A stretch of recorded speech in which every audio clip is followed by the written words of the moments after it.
Et le Booktube, on se retrouve pour une nouvelle vidéo. Aujourd'hui, on va faire un update lecture des 13 premières lectures que j'ai fait en ce début d'année.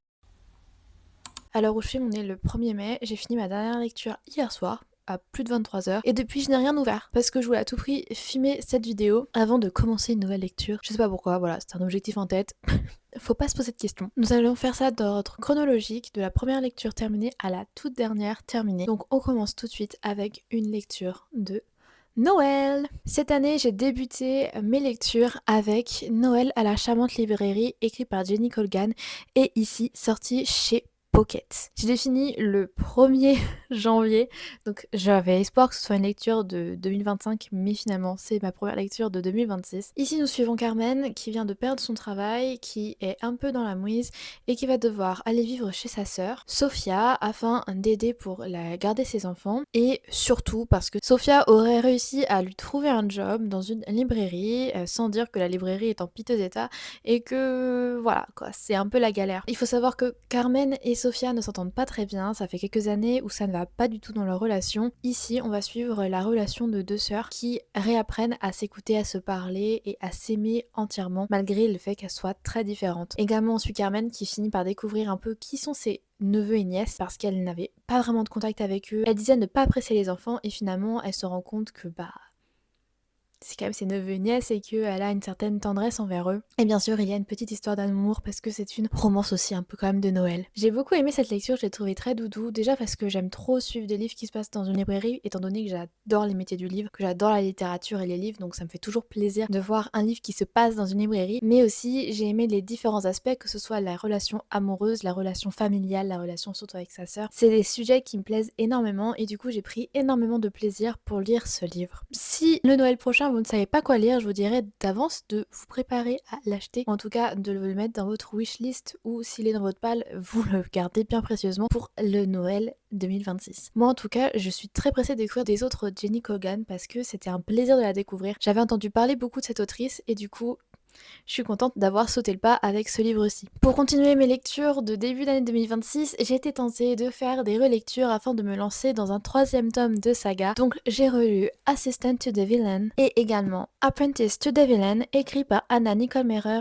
et sorti ici chez Penguin Éditions, donc les éditions en anglais. J'ai voulu relire ces deux livres parce que cet hiver, je m'étais acheté le 3e tome, donc Accomplice to the Villain, dont je vais vous parler juste après. Ces relectures étaient un plaisir, j'ai beaucoup aimé retrouver l'univers. Si vous ne savez pas de quoi ça parle, Assistant to the Villain, nous suivons Evie qui cherche à tout prix un travail et elle ne trouve rien jusqu'au jour où elle tombe sur the Villain, le méchant, dans les bois et il lui propose de devenir son assistante. Elle devient donc l'assistante du méchant et une de ses missions, c'est de trouver la taupe qui donne les informations au roi Bénédicte, qui permet à Bénédicte du coup de s'en prendre aux méchants et du coup aux personnes qui travaillent pour le méchant. Ça commence ainsi dans le 1er tome, mais ça continue avec au 2e tome d'autres intrigues qui tournent autour d'une prophétie en particulier et bref, l'univers grandit, se développe et c'est une lecture que j'ai trouvée pendant ma première lecture très intéressante, mais j'avoue que cette relecture a été un peu moins gratifiante, un peu moins réussie, un peu moins agréable. Je ne sais pas comment vous dire, mais je me suis trouvée un peu moins enthousiaste par rapport à cette saga. J'avais vraiment adoré ma première lecture. Cette deuxième lecture, c'était un peu moins le cas, et ça s'est confirmé avec la lecture de Accomplice to the Villain, où j'ai eu beaucoup de mal, je vais pas vous mentir. Ça devient long, j'ai l'impression qu'on tourne en rond, que la relation n'évolue pas, on marche en avant, on marche en arrière. C'est assez redondant et c'est assez saoulant, je vais pas mentir. Il y a beaucoup de romance et finalement ça me plaît de moins en moins. J'avoue que l'univers me plaisait beaucoup. La romance, elle prend beaucoup trop le pas. Alors bien sûr c'est une romantaisie donc fallait s'y attendre, mais pour moi ça le fait plus du tout. Je vais quand même, je pense, continuer la saga parce que je suis quand même très curieuse étant donné que l'histoire continue d'avancer et l'univers continue de se développer, mais c'est vrai que toutes les romances m'ont un peu saoulée et j'ai trouvé que c'était un peu trop centré sur la romance de Evie et du vilain qui n'avance malheureusement pas beaucoup. En fait, on a l'impression que ça avance, puis 3 pas en avant, 4 pas en arrière, enfin... Je ne sais pas, ça m'a frustrée, j'ai beaucoup moins aimé, je suis un peu déçue de la tournure que prend cette saga. Donc je ne sais pas si je vous le conseille, si vous êtes très romantasy, bien évidemment sautez le pas, ça peut que vous plaire. Si vous êtes vachement plus fantasy que romantasy, je vous dirais de vous abstenir parce que je pense que vous serez très déçus. J'étais vraiment dans ma folie relecture parce que j'ai décidé de relire également un coup de cœur de l'année dernière, un coup de cœur dont vous avez beaucoup entendu parler sur cette chaîne si vous me suivez depuis un long moment. Si vous ne me suivez pas depuis un long moment, je vous conseille d'aller voir les vidéos précédentes de l'année dernière en particulier parce que je vais vous reparler d'une duologie qui m'a bouleversée à un point énorme.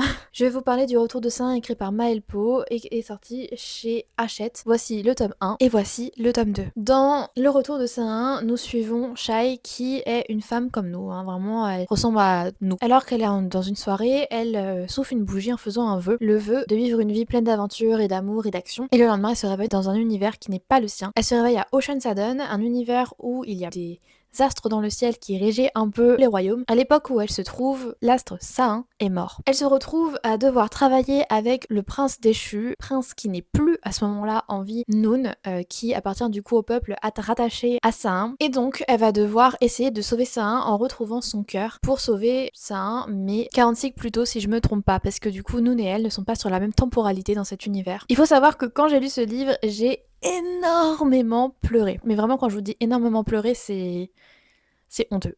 Ça m'a vraiment beaucoup touchée la première fois que je l'ai lu. Ça a touché des cordes très sensibles. J'ai fini dans le premier tome dans un état pitoyable, mais le second tome, ça a été pire encore. Dès la moitié du livre, je pleurais toutes les larmes de mon corps, j'arrivais plus à m'arrêter, c'était très compliqué pour moi de lire ce livre. La seconde fois, j'ai donc eu très peur de refinir dans un état pitoyable et en même temps, je m'attendais un peu à cela. Je voulais encore plus redécouvrir du coup cette duologie. Heureusement, je n'ai pas autant pleuré.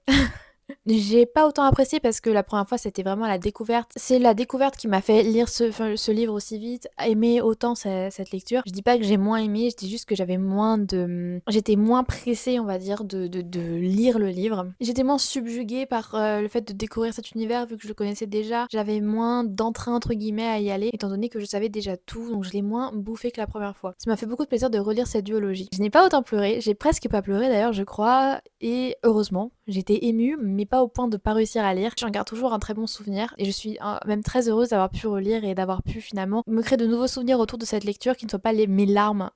Voilà. Donc, si vous aimez la fantasy, si vous aimez les retours dans le temps, si vous aimez les belles histoires d'amour également, les histoires avec de l'action, je vous conseille cette duologie qui pourra vous faire grand plaisir. Même si vous n'êtes pas très romantasy, je pense que vous pouvez vous trouver un petit intérêt, même si personnellement pendant cette seconde lecture, j'ai trouvé quand même que l'amour était très rapide et l'amour n'était pas autant travaillé que ça. C'est-à-dire que j'ai trouvé que c'était un peu trop rapide et que surtout ça venait un peu de nulle part pour moi à certains moments, c'est la sensation que j'ai eue. Je trouvais ça un peu incohérent à certains moments, mais franchement, j'aime tellement cette lecture, je ne vais pas critiquer non plus trop. Ensuite, je me suis un peu ressaisie, je me suis dit, c'est bien Lola de faire des relectures et des relectures, mais cette année, tu fais du no-buy toute l'année, et donc ça serait quand même bien de finir ta palle de plus de 100 livres, hein, 150, un truc comme ça. Donc en tout cas, au moins la diminuer, ça serait quand même super bien. Donc j'ai pris mon courage à deux mains, j'ai regardé mes livres dans ma bibliothèque, parce que j'ai une bibliothèque de pales que vous ne voyez pas à l'écran qui est juste à côté, et j'ai commencé à réfléchir sur comment lire mes livres de ma palle en étant productive et finalement en ne me sentant pas lasse de ces livres que j'ai depuis très longtemps et qui pour la plupart me donnent plus tant envie que ça. En tout cas, je ne trouve pas l'occasion de les sortir. J'ai donc décidé de faire un mélange de genres au fur et à mesure de l'année afin de plus de pouvoir vous présenter finalement des genres bien différents les uns des autres, mais surtout de pouvoir m'empêcher de me lasser. Donc, dans cette optique-là, j'ai décidé de sortir la parure et autre nouvelle de Maupassant, autre nouvelle réaliste de Maupassant, sortie ici chez Librio. Comme vous pouvez le voir écrit ici, 2 € seulement, on va pas se mentir, c'est un plaisir d'acheter des classiques. Dans Parure autre nouvelle réaliste, nous avons, comme c'est dit dans le titre, des nouvelles réalistes de son époque, bien évidemment, pas de la nôtre, hein, vous devinez bien. J'ai lu en une journée, par-ci par-là, j'allais prendre une petite nouvelle à lire et je les grignotais tout au long de la journée jusqu'au soir. Et il y en a une dizaine, je crois, il y en a 9 en tout, 8 ou 9. Et c'est toujours un régal. J'aime beaucoup lire Maupassant parce que je trouve que pour un auteur classique, c'est un auteur qui est simple à lire. Il n'a pas une écriture très difficile et je pense qu'il est assez accessible à tous. Si vous aimez lire mais que vous avez du mal à accrocher aux lectures, si vous avez du mal à lire de gros livres, je trouve que c'est très bien. Pour les petits lecteurs aussi, c'est très bien parce que vous pouvez juste grignoter une dizaine de pages, ça vous prend une dizaine de minutes, grand max. Vous avez une petite histoire avec des petites leçons, je trouve, un peu marrantes. Moi, j'aime beaucoup. Bien évidemment, la plus connue, c'est La Parure avec Mathilde qui emprunte la parure d'une de ses amies mais qui la perd et qui passe son existence à essayer de rembourser le prêt qu'elle et son mari ont dû faire pour remplacer cette parure sans que son ami s'en rende compte, avec à la fin un retournement de situation qui m'avait énormément choquée quand j'étais plus jeune parce que j'avais lu La Parure quand j'étais au collège et j'avais été très choquée d'apprendre à la fin en fait finalement du livre. Il y en a bien d'autres que je vous laisse découvrir, mais moi j'ai bien aimé me replonger un petit peu dans mes classiques et surtout dans les classiques que je connais et que j'aimais déjà beaucoup à l'époque. Donc voilà, je ne peux que vous conseiller du Maupassant parce que c'est hyper agréable à lire. Si vous voulez tenter les classiques, n'hésitez pas par cela. Ensuite, je vais vous parler d'un livre que je n'ai pas en ma possession parce que c'est une lecture commune, mais une lecture commune qui m'a été lue par ma cousine. C'est Kuoro Assassino, ça va apparaître à l'écran, je l'espère, parce que la dernière fois que j'ai voulu le faire apparaître, ça n'est pas apparu, donc j'espère que cette fois c'est le cas. Écrit par Hazel Diaz, c'est une dark romance, la première dark romance que je découvrais de toute mon existence. Quelle aventure, n'est-ce pas? J'en ai déjà parlé il y a peu sur ma chaîne, donc je vais en reparler un petit peu encore une fois ici. C'est quand même particulier la dark romance. Si vous n'êtes pas au courant, je déteste ce genre. Je ne comprends pas comment on peut aimer lire des trucs sur des femmes qui se font des femmes qui supportent des maltraitances, qui sont kidnappées, qui se font frapper, bref, des trucs affreux. Donc franchement, je comprends pas trop la romance dans tout ça, je comprends pas trop comment on peut fantasmer sur ça, et du coup c'est quelque chose qui me dérange énormément et je trouve que ça ne devrait pas du tout exister. Malgré tout, ma cousine a reçu à Noël cette dark romance et on était bien amusée de voir ça d'entre ses mains parce que s'il y a bien une personne qui n'en lirait jamais, c'est elle. Et donc on s'est décidé qu'elle devait nous la lire à tout prix en lecture commune, c'est-à-dire que plusieurs fois dans la semaine, elle faisait des vocaux sur WhatsApp où elle nous lisait des chapitres. Ça a dû lui prendre 3 mois pour finir ce livre, quelque chose comme ça. Je crois qu'elle l'a fini en mars. C'était très long, très compliqué, on était très en colère et en même temps on rigolait bien parce que c'était très peu agréable en fait. Kuoro Assassino,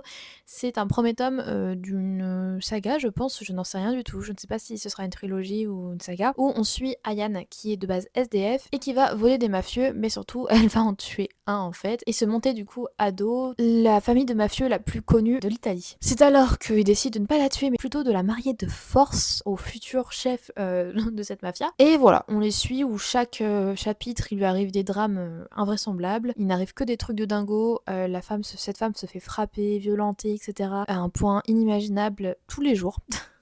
Tous les jours, il lui arrive une chose comme ça, puis elle va pas à l'hôpital, elle se fait pas vraiment soigner, mais elle a l'air d'être toujours en vie. Écoutez, bien évidemment, tout le monde la considère comme quelqu'un d'incroyable, quelqu'un d'incroyablement gentil, de parfait un peu, alors que nous, tout ce qu'on trouve, c'est que c'est une folle qui tue très facilement beaucoup de personnes. Et tout le monde a cette réaction-là de se dire mais c'est une petite chose fragile, enfin, fait pas exprès, elle est tellement gentille, etc. Bah non, en fait, c'est une tueuse, tout simplement. C'est pas grave. On trouve que l'écriture a été très peu agréable à lire. Beaucoup de répétitions, des descriptions physiques qui n'avaient pas d'intérêt. On a trouvé ça assez pauvre au niveau du vocabulaire et de l'écriture. La seule raison pour laquelle on lirait le deuxième tome, c'est si quelqu'un offre le deuxième tome à ma cousine, et du coup qu'on la force à nous le lire pour continuer de juste nous passer du bon temps ensemble. Parce que s'il y a bien une chose du coup que ça a créé, c'est du bon temps entre nous trois. On a pu rigoler en lisant du coup ce livre qui n'a pas du tout été apprécié ni par l'une ni par l'autre quoi. Les trois n'ont pas aimé. Le seul point positif à cette dark romance pour l'instant que je pourrais vous donner, étant donné qu'il y aura plusieurs tomes, je ne sais pas si ce sera toujours le cas, mais on a trouvé que les dialogues étaient assez drôles, mais parce que très violents et très vulgaires. Hein. J'avoue que j'étais assez choquée la plupart du temps, très énervée et très stressée quand j'écoutais la lecture. J'aime pas trop la violence gratuite comme ça, mais c'est vrai que les dialogues étaient quand même assez marrants et surtout, il n'y avait aucune scène de sexe. Et franchement,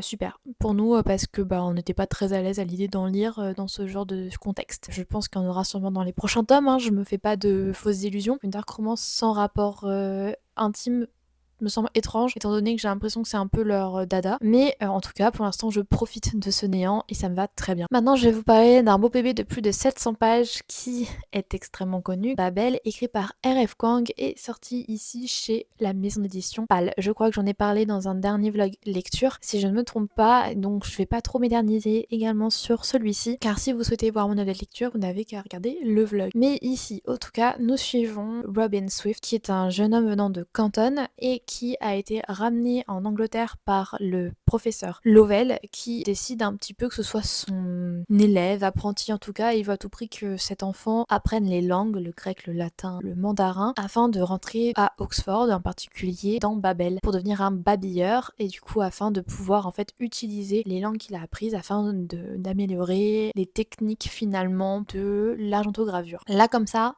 veut rien dire pour vous, c'est un peu flou. Je comprends. J'ai énormément aimé ce livre. Ça m'a pris beaucoup de temps à lire parce que c'est un gros bébé et c'est assez lent je trouve. Mais à partir de la moitié à peu près, j'avoue qu'il y avait une nouvelle dynamique. C'est-à-dire en fait ce que j'ai trouvé lent, c'est que le fait qu'on le suit pendant son apprentissage, ses premières années à Babel, jusqu'à ce que l'action arrive enfin et là c'était le feu. J'ai trouvé ça incroyable. J'ai beaucoup aimé les messages que l'autrice voulait faire passer avec son livre. J'ai beaucoup aimé la fin auquel je ne m'attendais absolument pas. En fait, la fin, plus j'avançais dans le livre et moins j'arrive à avoir d'autres solutions que celle-ci. Donc j'ai pas été surprise de la voir arriver, mais j'ai été surprise que l'autrice soit capable d'aller aussi loin. Et ça m'a énormément plu. J'étais très heureuse de découvrir R.F. Kuang avec Babel, que ce soit au niveau de la plume qui est très bien par rapport aux références, par rapport au travail de réflexion. Elle a un vrai message à porter avec son livre et pour moi c'est un livre qui est un peu à lire absolument dans la vie. Maintenant je vais vous parler d'un livre un peu plus court, c'est Nick and Charlie de Alice Oseman, sorti ici chez Harper Fire Books. Ici c'est une petite nouvelle appartenant à l'univers Heartstopper. Si vous ne connaissez pas Heartstopper, on y suit Charlie qui rencontre Nick et tous les deux tombent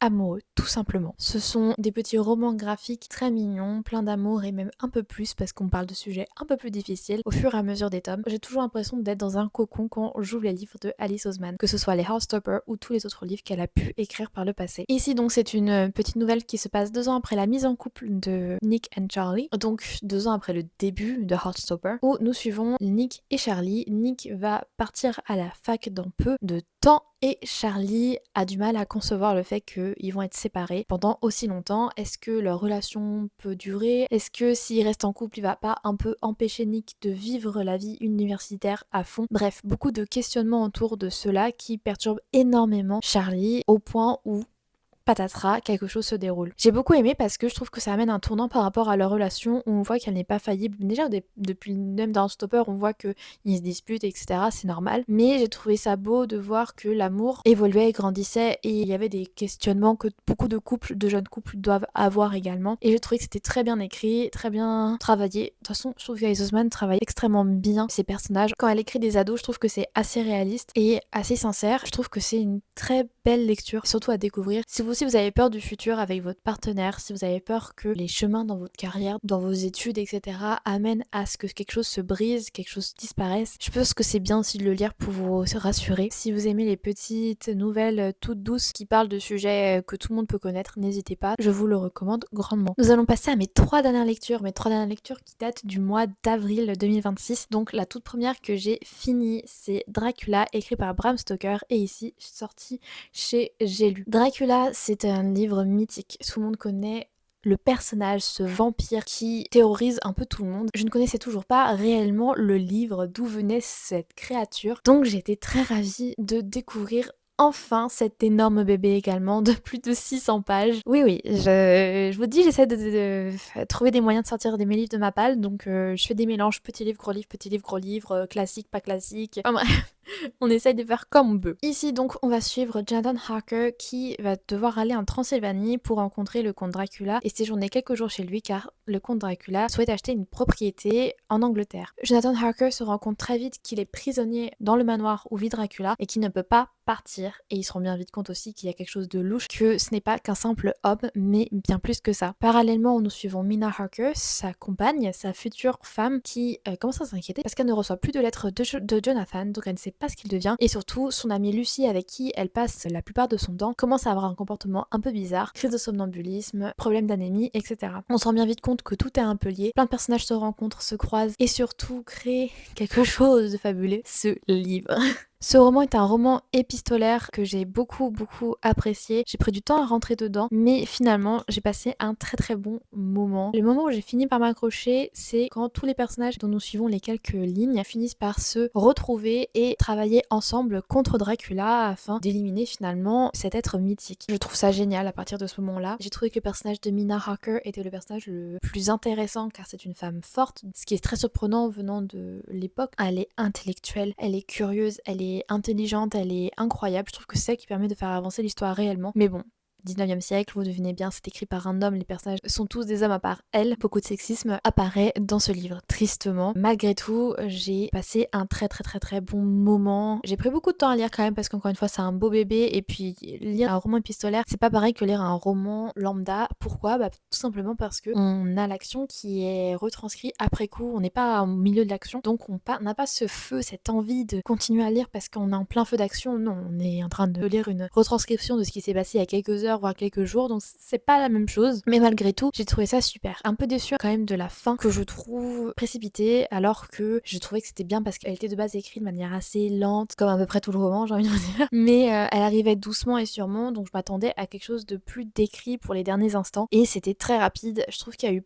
un manque d'empathie par rapport à un événement particulier qui m'a un peu rendu triste parce que j'aurais bien voulu qu'il y ait un peu d'empathie là-dedans. Ça aurait rapporté vraiment quelque chose en plus. Si vous souhaitez découvrir Dracula, enfin si vous voulez en savoir plus sur ce vampire mythique, n'hésitez pas à le découvrir. Je sais qu'il fait peur, mais n'oubliez pas, c'est un roman épistolaire, on peut s'arrêter un peu quand on veut, même s'il y a des chapitres, vous pouvez quand même vous arrêter avant puisque les chapitres c'est pas une lettre en entier, c'est des bouts de carnet, des bouts de journaux intimes, des bouts de notes finalement. Vous pouvez vous arrêter dès que une note est finie quoi. Donc n'hésitez pas à le découvrir, même si ça peut prendre un peu de temps à lire, mettez-le sur votre table de chevet et picorez si vous le souhaitez. Mon avant-dernière lecture en ce début d'année, c'est la découverte que j'ai fait de Melissa d'Acosta avec La Faiseuse d'étoiles, sorti ici chez Le Livre de Poche. C'est un très court livre qui ne fait même pas 200 pages et ici on va y suivre un jeune garçon Arthur qui n'a seulement 5 ans et qui voit que quelque chose est en train de chambouler sa vie sans savoir réellement qu'est-ce que c'est. Tout ce qu'il sait c'est que sa maman, elle lui a avoué un secret, c'est qu'elle part sur Uranus pour une mission qu'on lui a confiée, mais malgré tout, tout le monde a l'air un peu bizarre et il comprend pas trop parce que c'est une super bonne nouvelle que sa mère a part sur Uranus pour un travail de dingue parce qu'elle lui raconte à quel point Uranus c'est fou, elle lui raconte comment c'est là-bas et ça a l'air fantastique. D'un autre côté, on a le point de vue de Arthur un peu plus vieux qui est à l'hôpital en train d'attendre un heureux événement et c'est ce garçon en fait qui nous raconte le souvenir de ses 5 ans quand il avait 5 ans. Bien évidemment, vous savez bien que ce n'est pas possible d'aller sur Uranus pour y travailler, donc vous imaginez bien, vous adultes, que on suit une maman qui a menti à son